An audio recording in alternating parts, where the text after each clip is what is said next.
Hello everyone, in this video we will compare Kali Linux, Blackarch and Parrot OS. Kali Linux is the most popular and widely used Linux distributions for ethical hacking.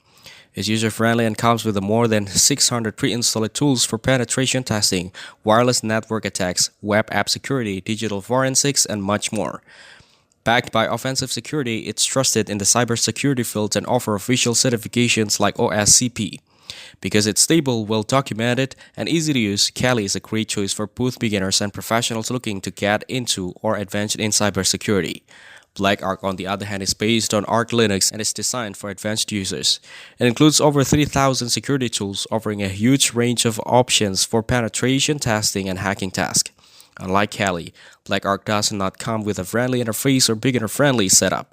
It's meant for users who already have experience with Linux and want full control over their environment. It's powerful and flexible, but can feel overwhelming if you're not used to using Arch or managing tools manually. Parrot OS provides a balance between the two. It's based on Debian, just like Kali, but it focuses both on offensive and defensive cybersecurity.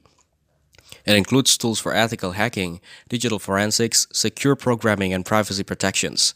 It's lighter than Kali and comes with built-in features like anonymous mode, sandboxing, and secure communications. Parrot OS is also a good option for users who want to use their system for regular tasking while still having access to security tools. Overall, Kali Linux is the best choice for most users who are learning or working in ethical hacking. It's stable, well-supported, and packed with essential tools.